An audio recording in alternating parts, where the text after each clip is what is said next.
Bom, Ricardo, viemos aqui hoje nessa casa, na Câmara Municipal, conversar contigo, produzir uma entrevista para que a gente possa apresentar a nossa categoria. Você é uma pessoa da casa, aqui, não só da Câmara Municipal, mas da CT. Você é um trabalhador concursado da CT e esteve lá conosco por muito tempo. E a sua ascensão, a vereança, e agora como presidente da Câmara Municipal de São Paulo, traz muitas expectativas. Mas antes da gente abordar os assuntos mais densos, mais sérios, é importante um bate-papo para que todos conheçam você a fundo. E a gente preparou algumas perguntas bem simples e elas vão evoluindo até o momento atual. Podemos fazer essa entrevista? À vontade, vamos falar. É isso aí. Primeiro, então, nós vamos iniciar fazendo um ping-pong. O nome?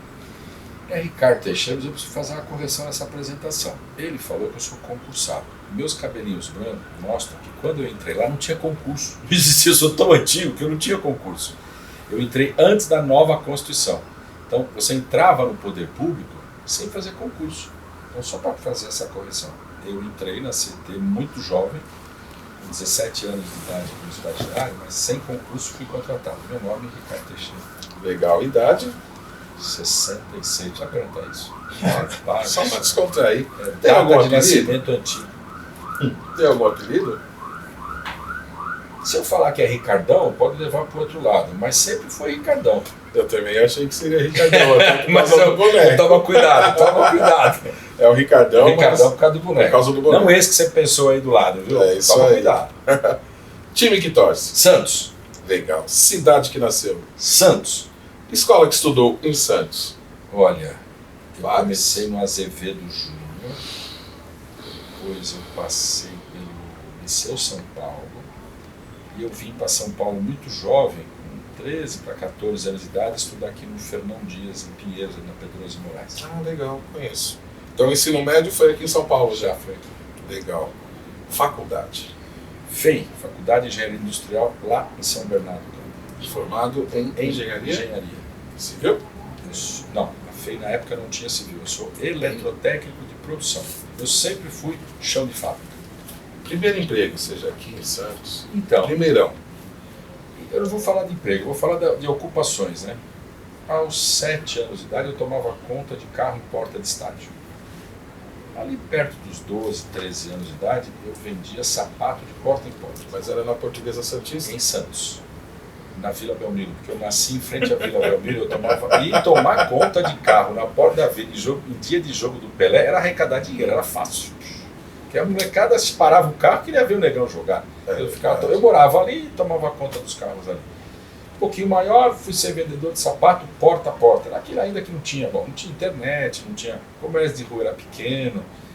O Silvio Santos fez riqueza assim, eu não fiz, né? Eu só vendi e fiquei pobre. Mas a gente vendia sapato de casa em casa. Legal. Chinelo, sapato. Como chegou a CT? Aí eu vim para São Paulo. E aí eu sempre fui curioso, né? Na cidade de Santos, na ilha que a gente morava, apesar de muito jovem, eu conhecia os contornos da ilha, os contornos da cidade. E quando eu cheguei aqui em São Paulo, o que mais me assustava era o tamanho da cidade.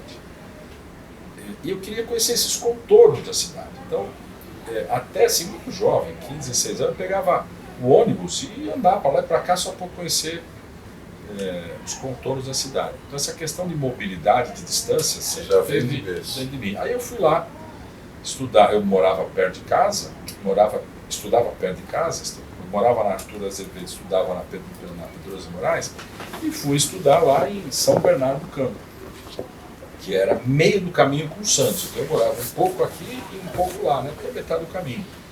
Isso começou a me traduzir o tamanho da cidade.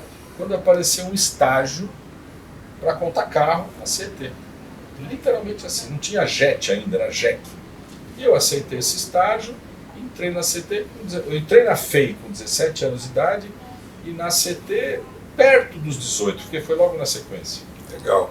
Conte um pouco sobre a sua trajetória, né, desde quando você entrou de estagiário até chegar a gerente, né? Foi sua última função. Então, assim, vem um pouco disso, né? Então, função de rua, eu gostava como gosto, né? Eu falo aqui que eu sou engenheiro amassa barro, né? Eu sou vereador amassa barro, eu estou tempo na rua. Então, conta carro, aí comecei, mesmo estagiário, vai regular semáforo, aprendendo lá com Milton Persoli, com Dalton Guy, que foram meus professores à época, o Horácio Spina. Quando eu passo para estagiário, já tinha JET 1. Eu fui estagiário na JET 4, depois da JEC, pesquisa para a JET 4, quando montaram a JET, aí depois eu fui para a JET 1. Não me lembro quem era o primeiro gerente, não sei se era Cunha, já faleceu, acho que era Cunha. E aí eu fui ser estagiário do Manuel Victor de Azevedo Neto, que era CESU. E aí você aprende de tudo lá dentro, né? E nesse momento eu passo para ser funcionário, sem concurso. O prefeito era o Reinaldo Barros. Minha família sempre teve uma ligação política, sempre gostou de política, acho que por isso que eu estou aqui também. Eu tive essa entrada como funcionário, se não me engano, em 1982, na JET 1, pela mão do Manuel Victor e pela mão do Valdemar Cristianinho e do Quiono. Foram os três que, na época, entrevistaram os estagiários e indicaram. Na época era o Roberto Salvador Scaringella, que com o Reinaldo Barros tinha um acordo, né? E eu acabei entrando. Legal. E a trajetória? Aí você foi... Não, aí eu passei para um monte de lugar, né? Eu também... Nós tivemos um episódio no caminho chamado Jânio Quadros, aí cabe aqui uma parte, voltando um pouco na página anterior. Meu pai era tão louco, mas tão louco pelo Jânio Quadros, que o meu nome era para ser Jânio Quadros Teixeira. Graças a Deus minha mãe não deixou. Ainda bem. E ficou Ricardo Teixeira. E o Jânio tem esse episódio na minha vida, porque o Jânio acaba com a CT quando ele passa pela Prefeitura de São Paulo. 1988. E abre um hiato aí na minha vida, eu vou trabalhar no Estado. Vou trabalhar, na época o governador era o Quércia, o Getúlio Hanashiro, que funcionário foi da CT também, fundador, era secretário de Transportes Metropolitanos e me leva para a empresa Metropolitana de Transportes Urbanos, a MTU, para a gente montar a MTU. A MTU não existia, ela existia no papel. Ela estava começando, os primeiros ônibus que iam circular pelo ABC, lá no ABC onde o senhor está morando atualmente, e eu fui montar o Centro de Controle de Operações, o primeiro centro de controle que eu montei na vida. Nós fomos montar lá. E aí acaba a gestão do Jânio, vem a gestão da Erundina, a Erundina resgata a memória, resgata o nome, resgata a CNPJ, resgata os funcionários, e mesmo já tendo concurso, porque quando a Erundina entra tem concurso, ela consegue, através de um movimento político, mas também administrativo, resgatar todos os funcionários que tinham sido mandados embora de forma injusta pelo Jânio Quadros. E a gente entra para remontar a CT. Nesse momento, eu entro como assessor da superintendência, que é do Manuel Victor, para que montar a operação. O trânsito estava sendo municipalizado, a CT estava totalmente descalça, porque tinha mandado todo mundo embora, e nós começamos a fazer concurso para montar todo o corpo operacional da CT. Depois que eu fui para a JET 1 como gerente, depois que eu fui para as marginais como gerente, depois que eu fui para a Central como gerente. E quando por último eu estava na JET 1 como gerente, Mário Covas já era o governador, o Walter Feldman já era o presidente da Assembleia, o Fernando Carrazedo, que passou pela CT durante muitos anos também, era o presidente da DERSA, e me convida, com essa experiência que a gente tinha de operação do sistema viário, para ser diretor de operações da DERSA, que já tinha passado por lá o Sebastião Ricardo e que estava na época na assessoria da... Essa seria a próxima pergunta, então. Outras empresas que trabalhou, MTU e DERSA. MTU por causa porque o Jânio fez aquele erro histórico na nossa empresa. Exato. Na sequência eu volto para a CT, remonta e saio emprestado para a DERSA e nunca mais voltei, porque eu continuo funcionário, saio emprestado, 88, não, aí já o Mário Covas é 98. E nessa época do Mário Covas eu também fui diretor do DR. Eu acumulava as duas diretorias, DERSA e DR, durante o período que o Mário Covas era governador. Quando e como foi a decisão de se candidatar a vereador pela primeira vez? Qual foi a motivação? Não é vereador, eu saí primeiro a deputado estadual. Exatamente assim, eu preciso contar essa história que vale a Fui pena. convidado para trabalhar lá para a campanha como deputado estadual. Dois cabelinhos brancos aqui. A gente estava na concessão dos serviços. E aí nós estamos numa reunião. Walter Feldman era candidato a deputado federal. Um círculo, tinha, sei lá, as 20 pessoas. E o Valtinho falou assim, olha, eu vou sair federal, mas alguém tem que vir deputado estadual. E eu acho que o Ricardo Teixeira está preparado para isso. E eu estava nessa reunião, não era para falar de política, era para falar do rodoanel que a gente estava construindo. E ele era o presidente da Assembleia. E o assunto dá uma desviada para a política e ele lança isso. O Fernando Carrazeiro, falecido, que o papai do céu tenha, está desse lado, do meu lado aqui, e me cutuca. Falou, pô, meu, para de ler isso aí, o cara está falando que vai ser candidato a deputado. Eu falei, o quê? Falei pro Valtinho, o que foi, Valtinho? Não, eu saio federal e você é estadual. Eu falei, eu não sabia nem sei falar em público, sou engenheiro, não sou médico, não sou advogado, vocês gostam de falar, eu não sei falar, você está louco, vira para, imagina. E fiquei na minha. E aí tinha ali naquela sala 20 políticos. E aí ficou assim, não, mas é ele ou não é ele o candidato? Eu mudo. Não, eu ia falar de Rodoanel. E aí o Valtinho falou, pô, mas alguém tem que sair do grupo. E é você. Eu falei, vocês estão brincando comigo. Aí eu falei, tá bom, não é brincadeira, é sério, eu topo. Foi desse jeito. Então foi No susto. no susto. É você. Mas aí a vereança não. Não, eu tinha uma penetração muito grande no Estado porque eu acumulava as duas diretorias. E também pelo conhecimento do Walter, que era presidente da Assembleia. E aí eu fiz uma campanha grudado nele. Se eu não me engano, ele fez 160 mil votos, eu fiz 40. 40 mil até hoje, 40 e pouco, é muito. Aí eu já não volto mais, porque acaba o governo. Eu ia voltar para a CT. O governador eleito foi o Geraldo Alckmin, me convida para ficar na assessoria, eu fico. O Serra vem na sequência candidato a prefeito. Eu saio na chapa do Walter do Serra prefeito. Fico suplente e vou ser secretário adjunto do Valtinho subprefeitura com o Serra prefeito. O Serra sai governador, elege um monte de vereador, deputado e eu assumo aqui. Então, o meu primeiro mandato de vereador perdi quase 2 anos, né? Que é quando os deputados federais, estaduais foram eleitos. Já quando eu saio para vereador, é isso que você colocou, já não é mais um susto, eu sei que eu quis sair, que eu gostei, e uma coisa que eu aprendi isso com o Mário Covas. O Mário Covas fala assim, ó, quem trabalha em coisa pública, um dia tem que sair candidato, para conhecer pelo menos o seu redor. Como é que é o seu vizinho, como é que é a realidade do seu bairro, da sua rua. Isso me picou. A minha infância foi muito pobre, né? Rapidamente a gente passou por aqui. E nesse estágio que eu estava na vida, Deus já tinha me dado muito mais do que eu merecia. Imagina, eu passava fome e estava disputando candidatura. É uma coisa assim que... E quando eu disputei, eu vi isso. O quanto o povo da cidade de São Paulo, do estado de São Paulo, não tem um dinheiro para comprar um chinelo de dedo. E aquilo me tocou. Eu falei, pô, eu tenho que entrar na política para ajudar esse povo. É um pouco do que eu falo que é a política Robin Hood, né? Tira dos ricos para dar para os pobres. Isso é que me picou para entrar na política. E aí foi... Por que meu mandato é periférico? Porque a maioria dos meus votos está na periferia. Porque a maior diferença social desta cidade está na periferia. Que não tem água, que não tem esgoto, que não tem luz, que não tem segurança.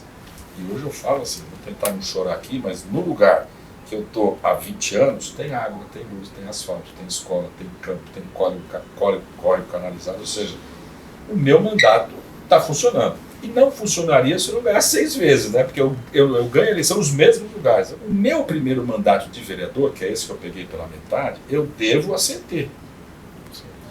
Lá na rua Fernando Falcão, a gente chamava amigo por amigo da CT e dava uma cadernetinha assim, me arruma 20 votos, me arruma 20 votos. E todo mundo abraçou. E eu meio que fui ungido pelo povo da CT. Pô, alguém tem que estar lá para fazer a defesa.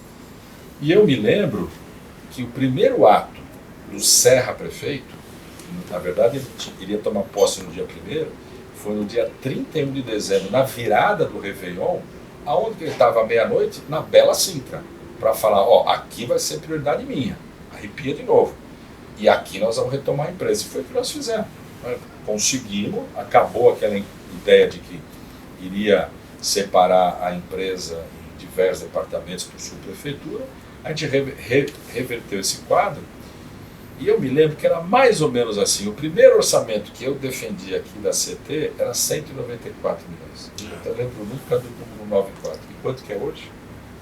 Então, de novo, eu acho que tem o meu dedo aí do vereador Ricardo Teixeira desses 20 anos que ajudou a manutenção da empresa e a recriação da empresa e agora colocar a empresa no primeiro mundo como ela está hoje. Contar um pouquinho dos projetos aprovados enquanto vereador nesses últimos mandatos.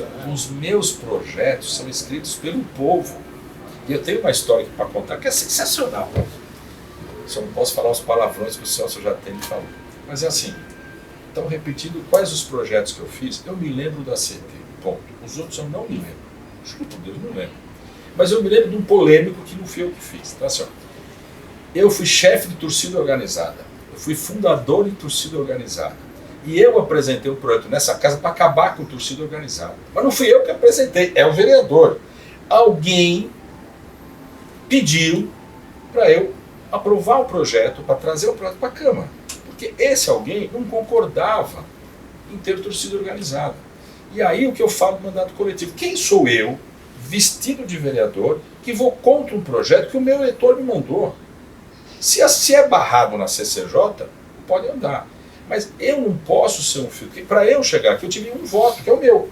Todos os outros votos foram dados por pessoas que pensam diferente de mim em diversos campos. Pode pensar igual em alguns campos, por isso que votou em mim, mas pensam diferente em outros campos. Então, essa questão de qual é o principal projeto, o povo faz. Nós temos hoje, no Brasil, uma condição das crianças estarem nascendo, se eu não me engano, é 1 a cada 32, com autismo. É isso que você disse? Exatamente. 1 a cada 32. Olha o número. Uma criança a cada 32 nasce com autismo. Nós não temos política pública no Brasil para isso. Quem trouxe? Esse moço. O projeto está escrito? O projeto caminha na casa. Caminhando. Então, esse é um exemplo aqui. Ó. Eu não entendo nada, eu aprendi tudo com ele, hoje eu sei muita coisa que eu aprendi com ele, e o projeto está na casa. E um dia ele humildemente fala, puxa, mas eu queria apresentar um projeto. Apresenta. Ah, o senhor escreve? Não, escreve o senhor. Aí eu vou escrever, eu falo, escreve o senhor. Eu vou botar meu nome só, mas o projeto é seu.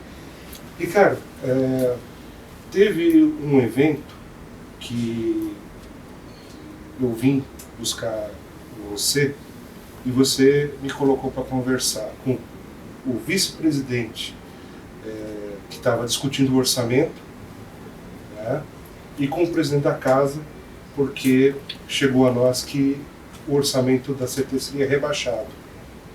Isso foi lá em 2018. E a gente conseguiu preservar esse orçamento, né? E naquela época eu comentei contigo, pô, a gente precisa de um secretário de transporte que entenda, né, que seja do meio. Que sempre foi uma defesa que nós fizemos, né, de quadros técnicos poderem assumir cargos importantes na cidade. E aí você é convidado para assumir a secretaria, né, pelo Ricardo Nunes. E, inclusive, a gente teve uma conversa sobre isso. Como que foi a sua chegada, né, à secretaria? O que você encontrou? O que você acha que deixou de legado lá na secretaria? Inclusive um projeto extremamente polêmico, que é a questão da faixa azul. A eleição de 2020, de coalizão, no governo de coalizão, a Secretaria de Transportes ficaria com o DEM, né, que não tinha União Brasil.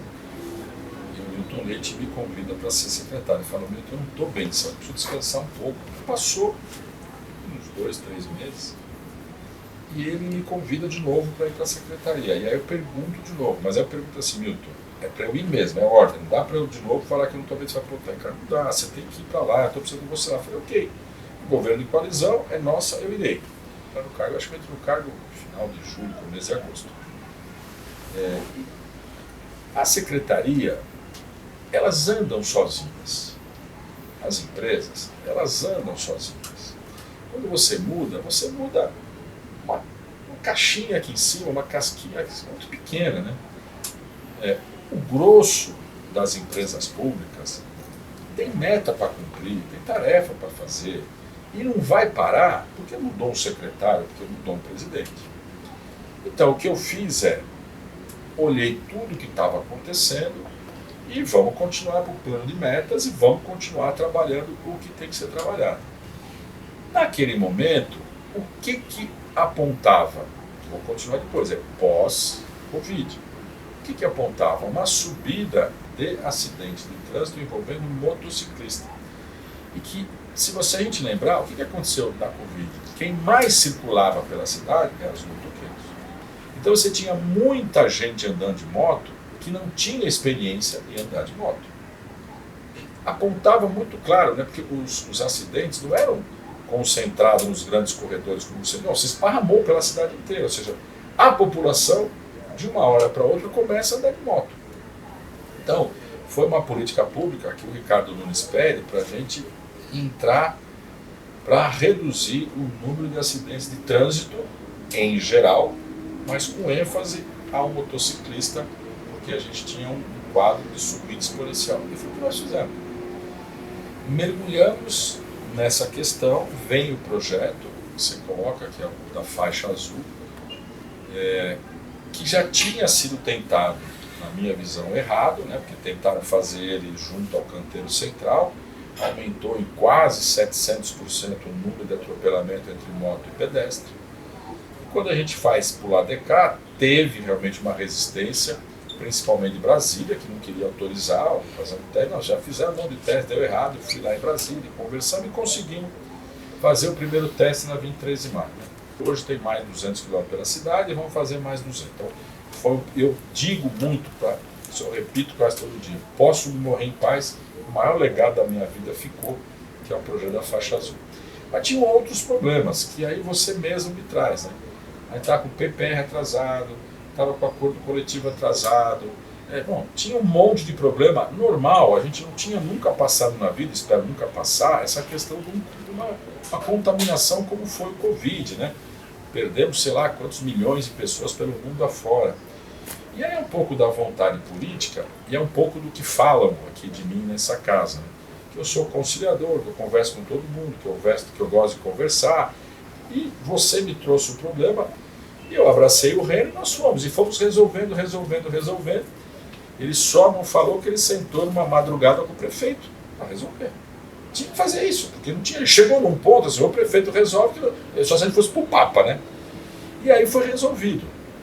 Isso também me dá uma satisfação, que estou falando coisas aqui que às vezes o reino não fala, que a gente acaba ocultando, até porque a gente não quer colocar melancia na cabeça de ninguém, não quer parecer mais do que os outros, mas agora estamos falando a verdade, tem que ser colocada. A gente faz a nossa política, ele é dele, ele é a minha, aqui todo mundo é político, todo mundo tem seu voto, mas a gente não precisa se vangloriar pela desgraça dos outros. Naquele momento era uma desgraça, os funcionários não estavam conseguindo nada, iam perder muito dinheiro.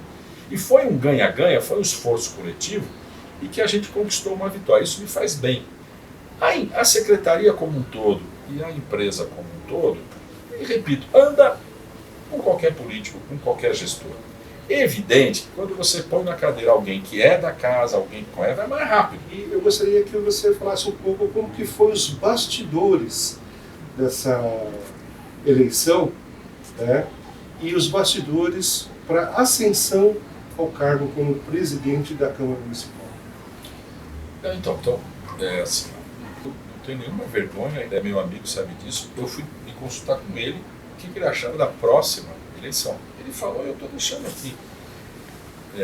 Essa coisa da esquerda e da direita tem que existir, no mundo existe, tá tudo, é assim, é normal. Mas qual é o ponto fundamental da política? É ajudar o próximo, tirar essa diferença social que existe na cidade. E aí não tem esquerda e direita. Tem ideias diferentes, mas o produto final é o povo lá na ponta que vai ser melhor atendido. Então isso o Cid Viário sempre fez comigo. E deu certo, né? A gente vai modulando a ideia, deu certo e chegou aqui. E ganhamos a eleição. E aí, logo após o segundo turno, eu começo a ouvir. O melhor nome para ser presidente da Câmara é do Ricardo Teixeira. Eu falei, como assim? Eu nunca participei da mesa. Nunca. 20 anos aqui. Não fui presidente, não fui vice-presidente, não fui primeiro secretário, não fui nada. Eu, presidente. E o próprio prefeito, a primeira entrevista que ele dá, acho que é no Estadão, ele fala assim, não, tem que ser o Ricardo. cabeça branca, coroado, tem que ser ele. E aí o meu mestre aqui, o Milton Leite, eu vim falar comigo, eu falei, Milton, eu não sirvo para isso. Ele me chama de RT. O RT, calma. Vamos ver o que os outros partidos querem. E aí vocês viram que deu, que os outros falaram, não, tem que ser o Ricardo, tem que ser o Ricardo, tem que ser o Ricardo, tem que ser o Ricardo. E acabou sendo uma unanimidade. Então, para mim, foi uma alegria ter essa unanimidade e chegar até aqui. Ricardo, na vida política, com as questões temáticas, como específico, saúde, segurança, trânsito e transporte, e fazer com que haja um envolvimento maior dos trabalhadores desses segmentos, principalmente na questão da CT? Bom, então vamos lá. Se Deus quiser, né, porque não sai do papel ainda, vai ser um projeto que eu quero assinar embaixo e que seja vencedor. Nós estamos modulando a ideia ainda, né? Projeto, estamos lá, ideias ainda, nem projeto, ideia, assim. Levar a Câmara para a periferia é ouvir a periferia, não é levar uma sessão como a gente faz aqui, aonde quem fala é o parlamentar. Eu quero fazer ao contrário. Eu acho que eu preciso falar com os meus pares aqui. Né? É uma ideia de levar para a periferia, para o vereador ouvir a população. Não vamos falar, nós vamos ouvir. Eu estou conversando aqui com a assessoria, com a Vivi, com a Ana e com o Leandro, para a gente preparar os canais de televisão, de rádio, de internet, para chamar a população para ir lá. Para a população ir lá e falar o que está faltando ali no bairro. Inclusive, verificar os espaços, né? O aparelho público, porque escolas, dá para fazer essas audiências em escolas. A ideia é fazer em céu, porque o céu já tem o auditório, já é preparado para isso, né? É levar para lá o parlamentar e uma estruturinha pequena para a gente estar lá. E convidar o povo, o meu antecessor, que eu chamo de Milton, que é irmão, ele fez muito na questão do online. Ele fez muito na transparência para a Câmara chegar até a população. Hoje, qualquer cidadão nesta cidade acompanha uma sessão pelo celular. Isso não existia. Isso nós já aproximamos. E como o meu mandato é muito porta a porta, é o que eu quero fazer agora na Câmara nesse momento, é levar a Câmara lá para que a gente escute na saúde, na educação, no transporte, o que está acontecendo lá. Você me ajudou muito a batalhar por um concurso público na CT.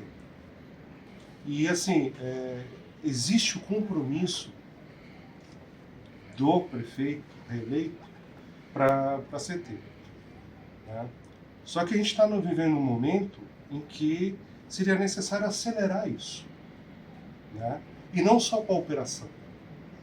Porque a CT ela necessita de advogados, a gente virou autoridade de trânsito, necessita de pessoas para a área de planejamento e financeira. Né? É possível a gente voltar a batalhar por mais concurso na CT? Olha, então, assim, eu continuo funcionário da CT. O Reino me agradeceu porque eu fui uma ponta de lança para ir até o prefeito e solicitar que a CT volte a crescer na sua mão de obra. Eu até falo um pouquinho antes. Primeiro foi uma batalha para a gente fazer o PDV. Mas a hora que você faz o PDV, você abre brechas de falta de mão de obra para tocar a empresa. Então você tem que fazer concurso. Então foi nessa sequência que a gente foi montando. Eu estou preocupado que esse ano, aqui no final do ano, acaba o concurso, a validade do concurso. Se a gente não contratar os 256 agora, vamos ter que fazer mais um concurso, já demora mais tempo, etc. Ele pode ser revalidado, né? Então não está escrito isso. Eu também pedi para o parecer da CT, do juiz da CT, e o juiz da CT disse que não pode, que tem lá um item falando que não tem prorrogação. Não sei por que eles escreveram isso, porque normalmente dá para prorrogar por mais 2 anos, e dessa vez eles Então vamos batalhar para que haja mais concurso. Então, né? Primeira coisa é tentar resolver os 256 esse ano e buscar mais concurso, porque a empresa precisa de mais mão de obra, como você falou, em qualquer campo. Acho que nós temos que fazer. Então, eu sendo funcionário da CT, vestido hoje de presidente, evidente que eu vou lá pedir para o prefeito. Claro. O prefeito, ainda não conversamos detalhadamente sobre diversos assuntos da cidade, mas nós vamos sentar e vamos conversar. Sem problema algum, eu vou levar essa bandeira. O senhor me dá uma parte, numa pergunta anterior? Eu queria agradecer aqui ao hoje diretor de representação, o Johnson. Foi ele que me trouxe a questão da autoridade de trânsito, que vencia no dia 31 daquele ano que tinha acabado de assumir. Prazo, né? A gente não sabe, eu não sabia de nada.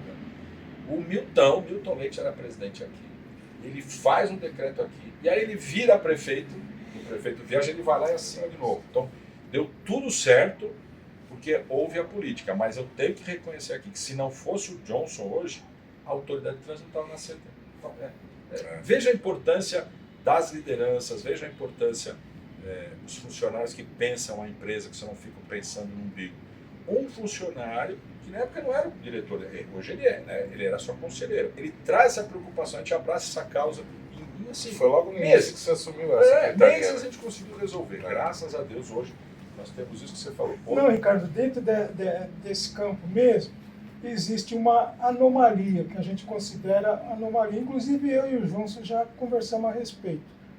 Por incrível que pareça, nós, CT, né, que temos todo esse envolvimento com o trânsito da cidade, nós não fazemos parte do Conselho Municipal de Trânsito, não temos um assento no Conselho. Né? Eu estou levantando com o Johnson o que a gente precisa fazer, mas parece que isso é uma incoerência. Né? É uma incoerência.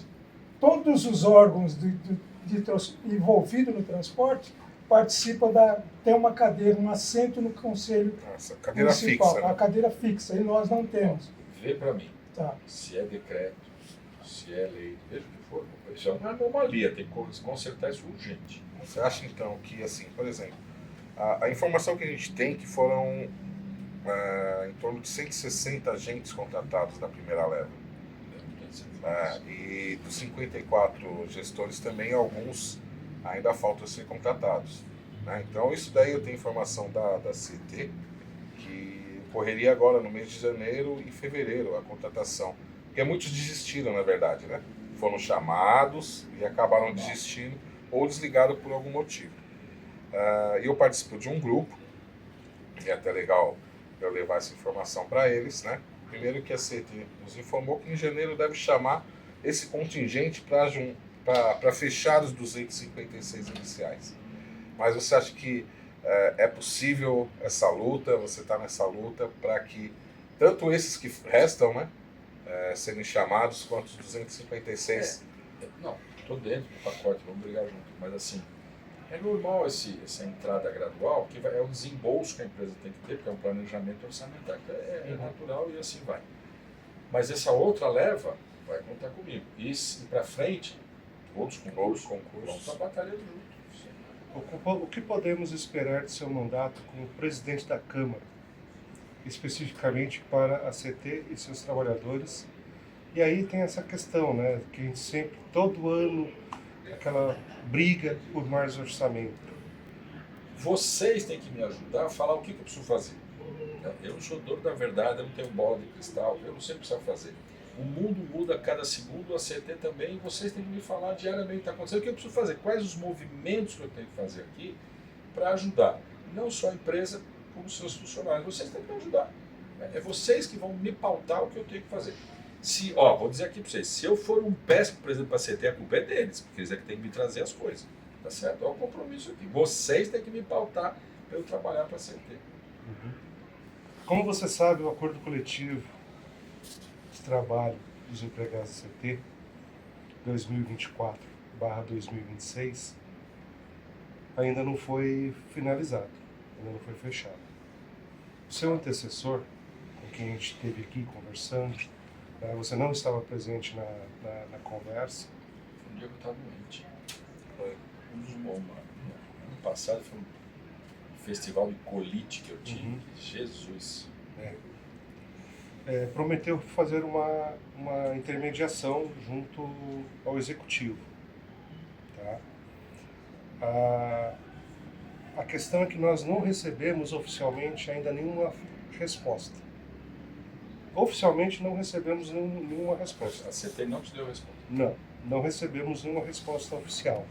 A gente necessita dessa resposta oficial, Deixa aí. até porque, juridicamente, nós estamos entrando num período em que vai ser necessário a gente dar entrada com o nosso processo de dissídio, tá?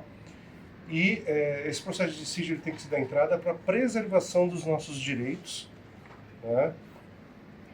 E mesmo a gente dando entrada com o processo de dissídio, isso não impede que as partes se componham em qualquer momento, tá certo? E caso tenha sido infrutífera, né, esse processo de mediação, se você topa conosco retomar esse processo de mediação, né, com a prefeitura, mesmo a gente dando entrada com o nosso dissídio coletivo, e também se a gente consegue fazer com que isso não tenha tanta demora como até agora ocorreu, visto que a gente é alvo, né, também de uma série de dilações, né, principalmente brincadeiras, insultos nas redes sociais, como a gente vem recebendo, não só a entidade sindical, mas teu antecessor que saiu e agora você que assumiu. Tá bom, então eu estou entendendo que nós hoje, né, Câmara e Prefeitura, está com litígio porque não encerrou a conversa, não deu retorno para você. O que diz lá o presidente da CT na última conversa? Estou esperando quem? Bom, no último processo negocial, na última reunião, nós tivemos um esforço grande para preservar todo o texto do acordo coletivo, deixando de fora 2 itens, né, que depende da bendita JOF, que é a Junta Orçamentária e Financeira do município, que é a questão da validade do acordo coletivo, o seu prazo de validade, que hoje é de 2 anos, e a JOF tinha falado em conceder apenas 1 ano, que eu acho temerário, até porque você termina um processo, já tem que iniciar outro. Nesse caso aqui nem terminou, já vai começar outro. E a questão do índice, né? A questão do índice ele afeta as cláusulas que têm incidência, né, de reajuste. Então é salário, os benefícios e essa parte nós ainda não finalizamos. Então nós estamos hoje com uma ata de negociação, com a preservação do texto do acordo coletivo, com exceção da sua duração, né, e o índice de reajuste a ser aplicado. Tá? E são as 2 coisas que restam para nós e é o que a gente vai estar levando e defendendo no judiciário. Então, meu compromisso aqui é resgatar nesse momento e tentar fechar esse assunto. Isso. Compromisso. Bora. A partir de amanhã está debruçado em cima. Show. É isso, gente. Eu acho que já foi uma entrevista bem extensa, mas extremamente importante, né, elucidativa, né? Teve uma participação aí do agora presidente da Câmara, o senhor Ricardo Teixeira, que veio desde a infância, chegou até o momento atual. Então, queremos agradecer muito nos ter recebido já na primeira semana aí efetiva de trabalho. Vocês são amigos da primeira hora.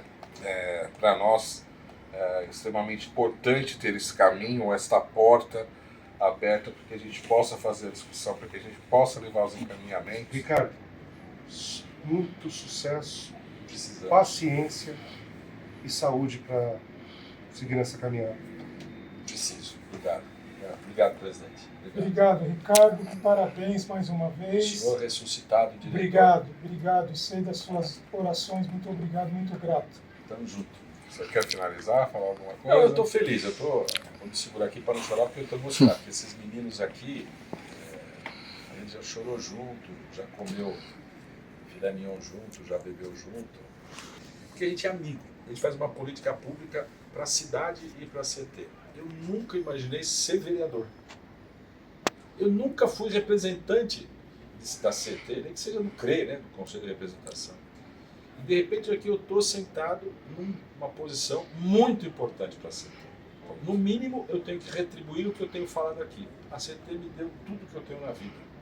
Se eu estudei meus filhos, se eu cuidei dos meus filhos, se eu tenho minha casa, foi a CT que me deu. Então eu tenho que fazer o meu máximo, o meu limite pela CT. Vocês podem contar comigo, que é compromisso.